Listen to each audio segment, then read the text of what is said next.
Hello everyone, welcome to this new episode of the ESO News. Today we are the 5 February 2017 and we are going to speak about a very big news, which is the announce of the expansion for the Elder Scrolls Online Morrowind. And yes, you have here correctly, it is an expansion and not a DLC.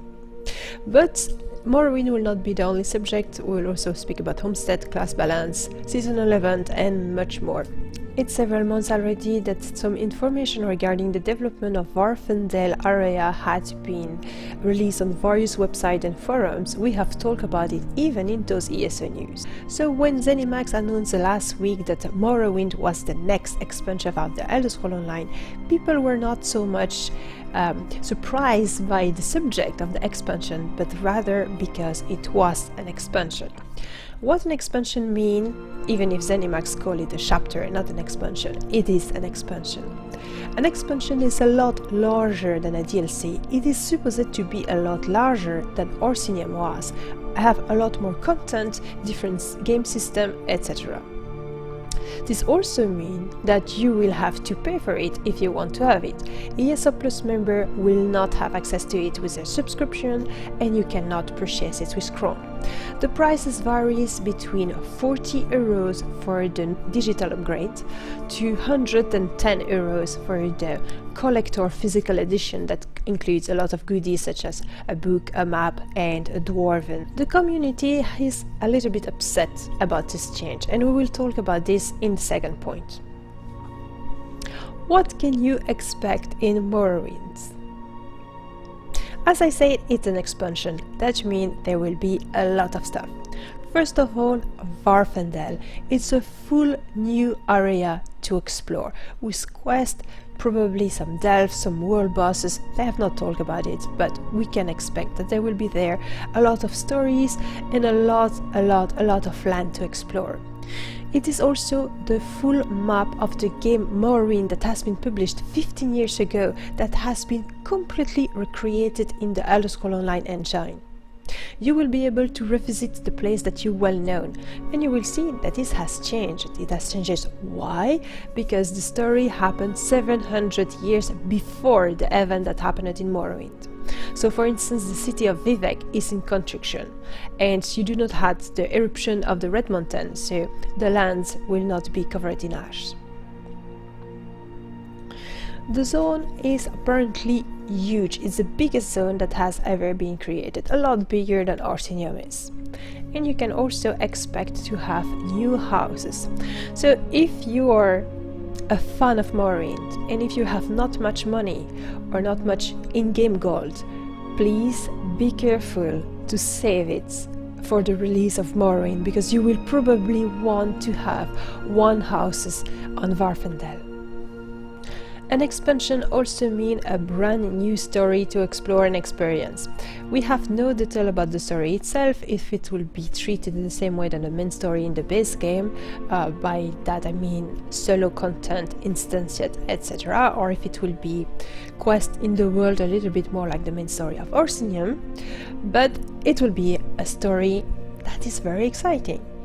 First of all, stop a meteor from crashing into Vivec City and help a demigod regain his lost power, aka help Vivec to save the world. There will be also a character that players love, Naruvirian. She is back and you will have to help her. Aid a legendary elite member of the Morak Tongue who will guide you through a deadly political intrigue. People on the forum are already speculating about the implication of Naruvirian in the Morak Tongue, if Naruvirian is involved with the Dark Brotherhood to assassinate, well, whatever. There is a lot of people that are theory crafting about this story. If you want to speculate, go on the forum and enjoy yourself. Morrowind will also include a new trial. This trial will happen in one of the workshops of Sotasil, which is the master of Clockwork City. Apparently we will visit some part of Clockwork City, but the whole city itself may be the subject of a DLC, have suggested Rich Lamberto. Another feature that will rejoice people it's the new battleground. The system will be 4v4v4, so 3 teams of 4 players that will face each other. They are not related to any faction, so you don't care about in which faction you are. It's completely independent of the Alliance War. There will be 3 maps and there will be 3 game modes: capture the flag, deathmatch, and a mode they have not announced it yet. One of the map will be a quarry in the Red Mountain. To be able to participate to the battleground, you will have to possess Morrowind, so you will not be able to be part of it if you do not have the expansion. There will be, of course, leaderboard, reward, title, achievements, and a lot of goodies, but we do not know more at this point. And lastly, the big announce is the new class. Yes, you have heard, the new class, the Wardens. This class had been rumored to have been suppressed during the beta of the Elder Scrolls Online, and a lot of players were waiting for it and very impatient about it. That includes me. And so now it has been announced and confirmed. The 3 skill line will be: first a nature-based skill line, which will be support and heal, a frost-based skill line, which will be more defensive, and a 3rd skill line, which is animal companion or animal summoning. And the ultimate is a bear that will stay at your side until it's killed. You can morph it to resurrect it automatically like a phoenix style, or to have new abilities that will do more damage. You can expect already a lot of theory crafting about the Wardens. A lot of people are already calling for nerf because it will be super OP, etc. I don't care, I think it will be so cool. I'm so going to do a Warden. Now, the reason why the Frost Staff changes that are implemented in the game with Homestead make more sense. If the Wardens will have a defensive skill line based on frost damage, it makes sense that the Frost Staff will serve as tanking. That's all the news we know about Morrowind. I suggest you to see the live stream that has been done on Bethesda Twitch TV. I will put the link below, and the official website that of course shares with us a lot of information. Check the forum, check the website, and check your favorite YouTubers because everyone is currently covering Morrowind. A lot of concern, worries, or anger on the forum are related to the change of business model by Zenimax. As you know, the Elder Scrolls Online started with a subscription model, and then 1 year later it became buy-to-play with a system of DLC that the players could purchase with Crown if they wanted, or the subscriber ESO Plus member could access to if they were paying a subscription, and this as long as they were paying the subscription.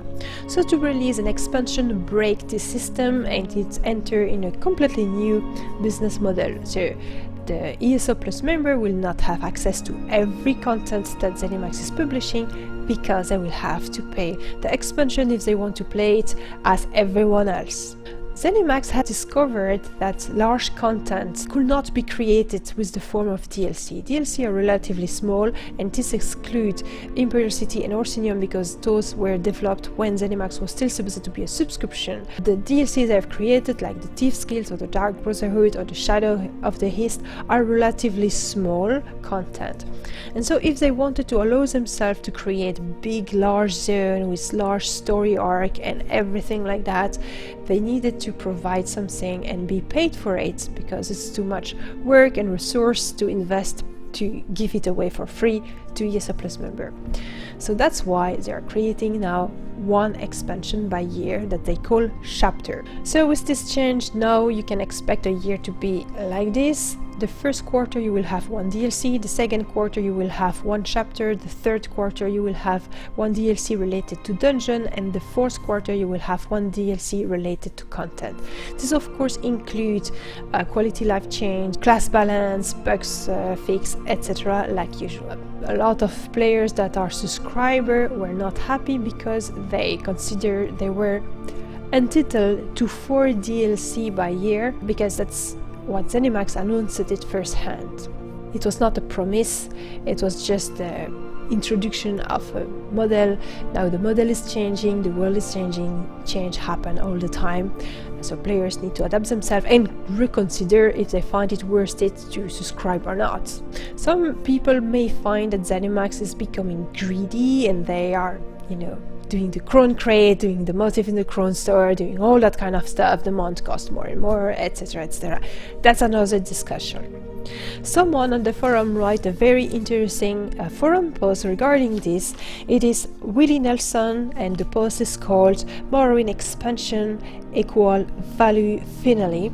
He's explaining in this post that for the very first time Zenimax is doing the most honest move possible. They offer some content for a fixed price, while he said that the system of the cash shop, where you purchase false currency, make you unaware of the real price of what you are purchasing with your crown. So read this article. I think it's very interesting, even if you don't agree with that guy, but it's nice to read. Prior to this, he said, the most recent month cost over half as much as this expansion by itself. That's matter for thought. Zenimax have resumed their show for ESO Live, and in this episode, first one of 2017, Rich Lumber, the creative director, and Eric Robel, the lead combat designer, were gathering to explain the reason of the class balance. While I will not explain the balance of the class itself and the spells, I want to share with you a summary of what they have said related to why they are doing those changes.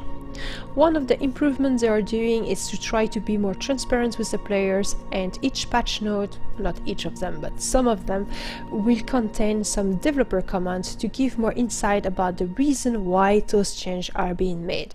You can click on the spoiler alert to see in the patch notes if you're interested to know the reason why that spell and that abilities has been changed. So how they are creating change? First of all, they set a goal, a purpose, what they want to do in this DLC or in this update to make the changes. For instance, in this update, the goal was to reduce the gap between the max damage and the minimum damage. The developers base their change on various sources. First of all, the developers have their own builds. They're playing the game, in the contrary of what some persons think, or they are also reading the forum all the time. The PTS forum, of course, but also the bug forum, etc.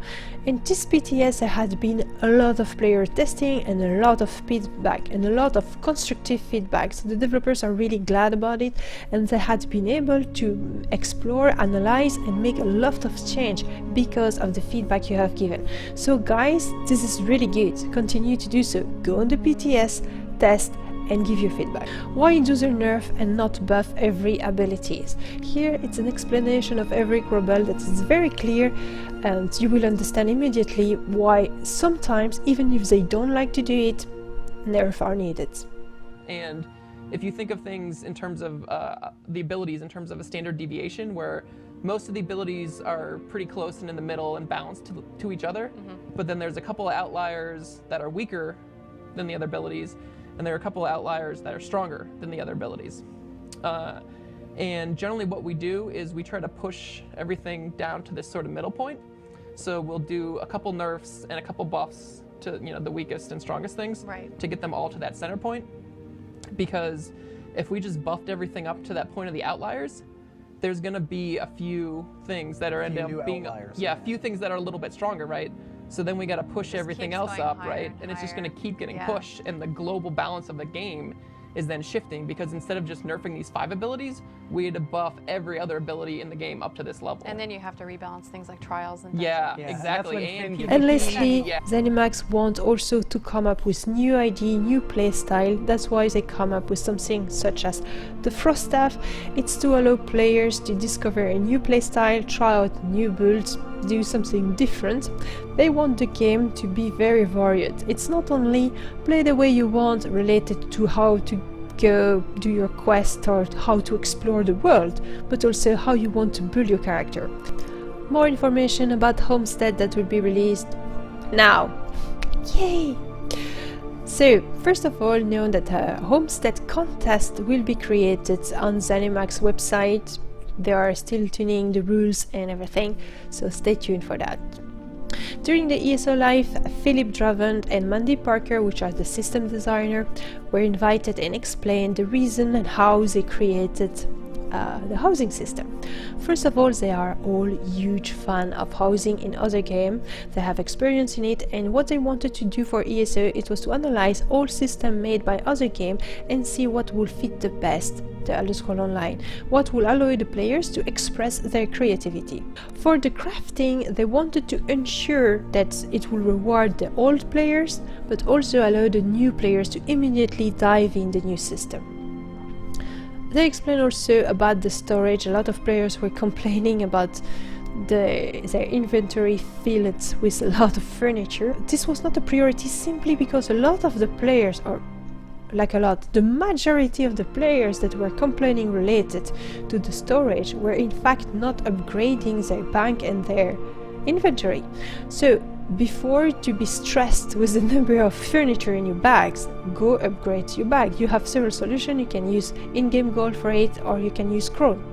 Some players asked also for a furniture bag. The problem with the furniture bag is that it doesn't work like the crafting bag. The crafting bag, you have few elements that you can stock a lot, like 500 wood of some kind, while a furniture bag you will have ton of furniture that are different, but not a lot of them, so it's not working the same way. Also, the furniture bag, they want to allow themselves to add more furniture in the future, and they do not know how many they will do, so it's not really possible to create a furniture bag. They are giving a tip for the players, and actually it's a very good tip. Use your inner room like a warehouse where you can store up some of the furniture, and the inn come for free when you do the quest of introduction for Homestead. It's also the reason why they wanted to be sure that the players will have to purchase once the house and not to have to pay a rent like it happened in several games. So you can use a large house to store up a lot of material if you want. In future, there will be a lot more improvement. First of all, improvement for the storage, but also for the number of items and players that you can invite in your house. This is depending on the performance, of course. They are also thinking about other systems such as gardening, that Rich Lumber spoke in an interview, more building blocks so players can be more creative, and a lot more ideas. And considering that Mandy Parker is the creator of the justice system, maybe the justice system and the housing system will be related somehow. That could be fun. On the PTS, there had been a lot of change that has been made related to the players' feedback. For instance, the preview system has been improved a lot, and also the classification of the object has been really made more clear. At the beginning it was a little bit obscure why they had organized things like that, and the second list is a lot better. New seasonal events are being developed and have been tested on the PTS for a little while. First of all, the Jester Festival, and I have no idea when it will be released. Mock the 3 leaders of the 3 factions. You will meet a little troupe of theater where you find an Orgonian impersonating Emmerich, a Khajiit impersonating the Skull King, and a very feminine orc female impersonating Queen Arene. They are extremely fun, very well written quests with great character. It's really delicious, it's wonderful. You will have to perform some daily quests, and the reward will be some fireworks, some cherry blossom to throw at people, and a crown. I do not know if there is a motif related to this event. It doesn't seem so with the list of achievements we have found on the PTS, but it might come as well. The second event is the Jubilee event that will happen around the 3rd April, which celebrates the 3rd anniversary of the Elder Scrolls Online. You will have a new quest to do, which is exactly the same as last year's, but to receive a new cake with 2 steps. It's a big cake. You will again gain experience while using this cake, but the very interesting point in this Jubilee event is that when you will do your crafting rites, you will have an extra reward, and this reward can contain a random motif chapter and some new materials that can be used for housing. What can we expect in the Crown Store during the month of February? So first of all, let's start immediately with the limited edition item, the Black Cat. So this Black Cat has been offered to Japanese players when they started the game maybe when they purchase the collector edition. I don't really know what anymore, but I know that the rest of the world really wanted that black cat. The community have asked for it. Here it comes for a limited time between the February 14 to the February 20. Celebrate the Valentine's Day with this black cat. Other item that you can find: the Desert Garden Gala Overdressed, starting on all platforms the February 2, so it's already there. The Majestic Dun Rider Ensemble. The Personality Duchess. This personality is excellent. You have new emotes like Flirt, Preen and Tilt that are very different. It's excellent. You already see a lot of fat orc in wedding dress with that personality, as you may expect.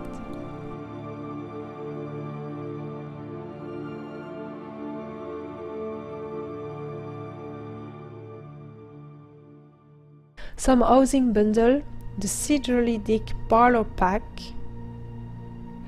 the Home in Nibene Bedroom Pack, the Nibene Valley Kitchen Pack, the Tamrielic Household Necessity Pack, Formal Garden Shrubbery, and Trees of Tamriel Garden Pack. And all those one are starting on February 6 and February 21 for Xbox and PlayStation 4. So with Homestead basically. Marking: cosmetic pack body marking, so you can have all the body marking of the game in one bundle pack, and you can obtain it the February 6 if you want. Cosmetic pack face marking will start on February 6 and February 21 for console. The shoutout of this week goes to Dominoe, that has written a very interesting article on Tamriel Foundry. It's a guide for the master crafting rites, and I really recommend you to read it to fully understand the system that will be in place with Homestead. How to get the invitation, what are the rewards, and is it worth it? Several points you need to know to really understand it, and go read the article to have all the details. First of all, the chance to get an invitation while doing your crafting rites is depending of your mastery of your craft and independent from one craft to another. So if you're very good in blacksmithing but not quite good in cooking, it doesn't matter, you will have a high chance for blacksmith and a poor chance for cooking. The number of rites voucher depend on the difficulty of the master crafting rites you have been asked to do. So for instance, if this crafting rites ask you to do a legendary item, you will receive more rites voucher obviously than if it was a purple item. The rites voucher are not character tradable, so it is a lot more interesting to have one character with all your craft that you craft separate on several characters. If you're not capable of doing the master rites that is being asked from you, do not worry, you can trade it or sell it. I'm taking the chance of this video to share with you the different projects I'm currently working on together with my boyfriend, as we are collaborating on several video series that will be introduced very soon on this channel. You can already see the video called Reaction, where we are speaking together during 10 to 15 minutes about the subject related to the Elder Scrolls Online or maybe other game in future, we will see. The first episode has been released already. We are also streaming together every Monday and every Wednesday, starting at 9 PM Central Europe time up to 11 PM. It's a normal regular stream. Most of the time it's the Elder Scrolls Online, but you might see another game, and it's followed by a softly spoken stream or a relaxation stream, which is something very particular and unique. For 1 hour you can come on the stream and just relax with us with Zen music and see us doing some very soft and relaxing activities in the Elder Scrolls Online. My goal with this softly spoken stream is to allow people to come, relax, prepare themselves for sleeping, or even fall asleep if you're suffering from insomnia and such, or just feel cozy and feel good in good company. The people coming on the stream are very, very nice and gentle, and we are doing our best to be sharing the most positive vibration with everyone coming. In addition of that, we have several projects that we are currently working on related to Homestead, and I'm extremely excited and I'm very curious to see what you will think about them. Stay tuned for more information very, very soon. You can follow me on Twitter if you want, or join our Discord server if you want to interact directly with us. That will be great. You're very welcome to do so. I'm stopping here. I wish you all a great week. Enjoy Homestead. Share with us your creation with screenshot. Tell us what you think about Morrowind. What are you the most excited about? Take care of yourself. Take care of your loved one. Be happy. Feel good. It's important. Bye bye everyone. See you soon.